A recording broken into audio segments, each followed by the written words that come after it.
The V-bomber force was the nickname given to Britain's 3 bombers during the Cold War that were capable of delivering nuclear bombs and formed part of Britain's nuclear deterrent. The V-bomber force was made up of the Vickers Valiant, the Avro Vulcan and the Handley Page Victor.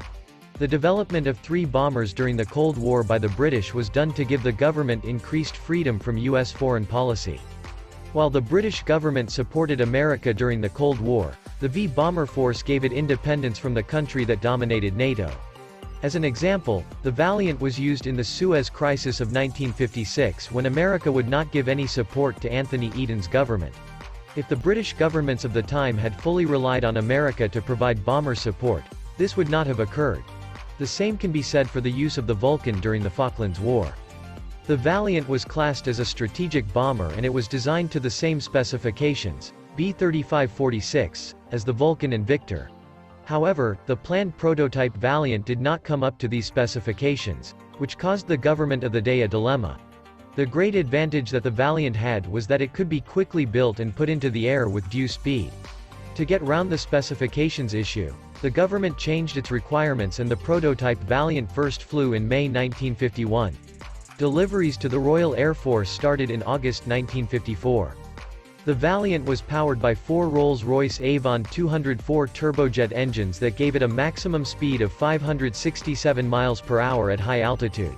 It had a maximum range of 4,500 miles and a maximum flying ceiling of 54,000 feet.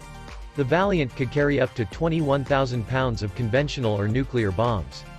The Valiant was active during the Suez Crisis and played its part during the British airdropped nuclear weapons trials held in the late 1950s and early 1960s. In 1963, the Valiant was given a specific role, low-mission flying. In 1964, the Valiant fleet was scrapped. However, lessons learned during its use in the Royal Air Force paved the way for flying techniques that both the Vulcan and the Victor were to use. Probably the most famous V-bomber was the Vulcan. The Vulcan was the first bomber to use a delta wing platform and the prototype first flew on August 30, 1952. The first Vulcan bombers to be delivered to the Royal Air Force took place in July 1956. The Avro Vulcan was the result of specification B-1446, a requirement for a bomber that could deliver its payload from any of its bases in the world. The Vulcan was designed as a long-range strategic nuclear bomber. It was powered by 4 Rolls-Royce Olympus 201 turbojet engines that gave the aeroplane a top speed of 645 miles per hour and a maximum ceiling of 65,000 feet. A Vulcan had a maximum range of 4,600 miles. Each bomber had the ability to carry 21,000 pounds of bombs.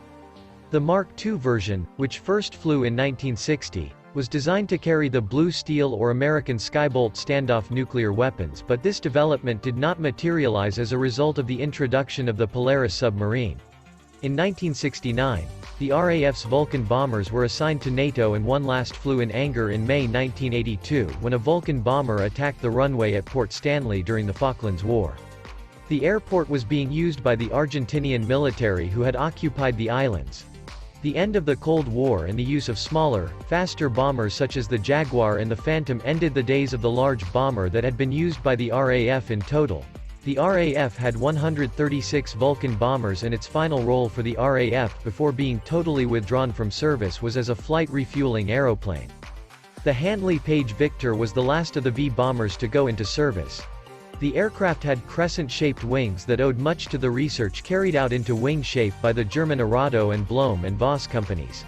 Such shaped wings were meant to maximize cruising speed and add to the aeroplane's effectiveness. However, development costs were high and by the time the Victor came into service, new missile weaponry made it vulnerable to attack. As a result, the RAF ordered only a small number of these bombers and the Mark I variants were converted to flight refueling roles between 1964 and 1965. The Mark II version, of which the RAF ordered 34, was designed to carry the American Skybolt IRBM or the Blue Steel standoff missile.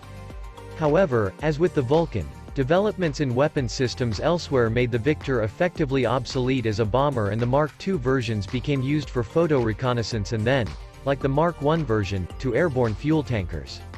The Victor was powered by 4 Rolls-Royce, Conway Mk201 turbofan engines, that gave it a top speed of 640 miles per hour and a maximum ceiling of 60,000 feet. its maximum range was 4,600 miles. The cost of maintaining the V bomber force was huge, and with fluctuating spending budgets and changing requirements, the RAF invested its money into fighter bombers such as the Jaguar and Buccaneer and into developing the vertical takeoff Harrier jump jet.